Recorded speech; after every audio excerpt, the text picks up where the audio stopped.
everyone, welcome back. If you're new here, then welcome. Tanchikia Wamizami. I am Abigail, or Abby, Abigail Dishnakashwan. I am 27, Métis, and autistic, and love talking about autism stuff. So this is where I do that.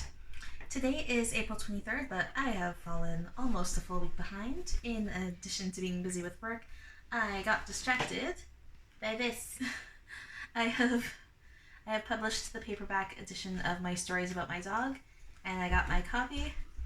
And I've been a bit preoccupied with sharing it around friends and family. Link will be in the description.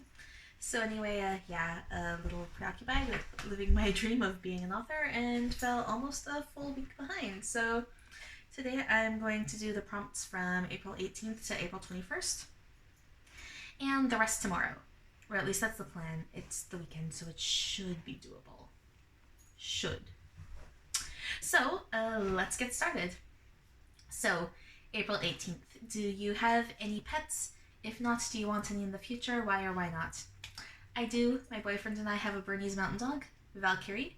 She will be 9 months old in 2 days. I love her so much. She is an absolute sweetheart. She's the inspiration behind the short stories I've been writing and publishing. She has helped me rediscover that love of writing and has helped me get through all of the awful things that happened at the end of last year.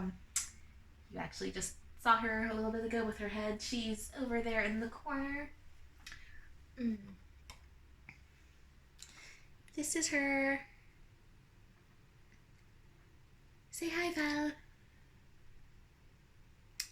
No, you're just gonna be cute. You're always cute. Yeah, so that's her. She basically runs my life, and I have no problem with that. I adore her. My parents also have a dog, Ridley. She showed up in some of my older videos before I moved out. Love her too.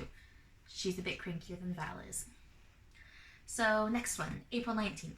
How do you feel about self-diagnosis? Self-diagnosis is totally valid. Getting a formal diagnosis is a privilege, and it is denied to so many people based on assumptions around gender, race, age, and so many other stereotypes. Even with a formal diagnosis, I still get people sometimes trying to tell me that I can't actually be autistic for all sorts of bizarre reasons. Parents may refuse to let their children be assessed because of the stigma around autism. There may be a lack of resources available depending on where you live. When I was a kid, we had to make a 4-hour drive to a city to get my assessment done. And then they said it was ADHD because I was too high functioning to be autistic, and lo and behold, I'm actually autistic, just diagnosed 17 years later. Assumptions that the people giving the diagnosis hold about race and gender can have a huge impact on the diagnostic process. The system just doesn't work well as things are right now. There are so many reasons why people are unable to get a formal diagnosis, and it makes absolutely no sense to gatekeep and prevent people who suspect they may be autistic and likely are autistic from identifying that in themselves and getting the information and support that they need. So, on to April 20th. What are your thoughts on terminology?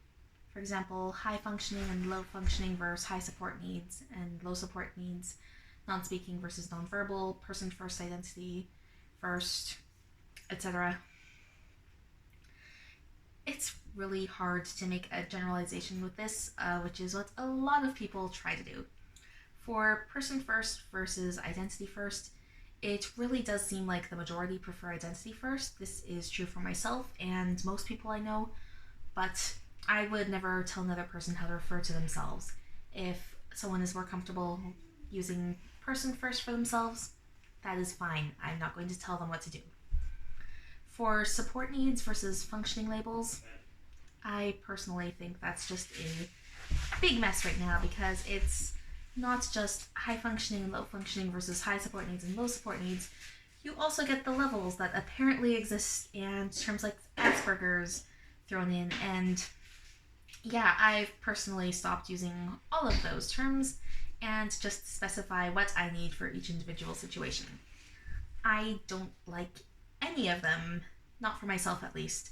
None of them paint a clear picture. I would be considered high functioning or low support needs and would have been diagnosed with Asperger's if it were still in the DSM. None of those things say what my sensory needs are for different situations. None of those explain what kind of language I need to be used to explain things to me. None of them give any real indication of the specific support that I may or may not need, especially since it can really vary depending on the day or what's going on. For me, it just creates more confusion. I personally don't feel comfortable using any of them to describe myself, and find it far more efficient to just say, I'm autistic, so for this situation I need this, this, and this because blah, blah, blah. This is something that I really think should be up to the individual, and no one should be getting told how to refer to themselves. Yes, allistics need to stop weaponizing functioning labels to deny agency and support, but also no one should be getting attacked for using the term that they feel comfortable applying to themselves. If someone's more comfortable describing themselves as low functioning, that should be respected. If someone prefers the support needs, that should be respected. I'm just not comfortable using any of them for myself, so I won't, but I will use whatever terminology someone else would like me to use for them. For non-speaking versus non-verbal, I think that's similar to the support needs and functioning labels. A lot of non-speaking autistics have said that they prefer non-speaking because it is a lot more clear about communication differences than non-verbal is. Personally, I've never understood why speaking is called verbal communication when in my head verbs are action words like running, jumping, and spinning. It has just never made sense to me, so non-speaking does seem a lot more clear to me than non-verbal does. But again, I would never tell another person how to refer to themselves. I just don't understand speaking being called verbal to begin with.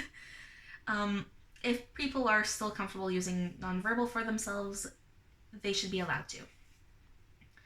And last one I'm doing today, April 21st.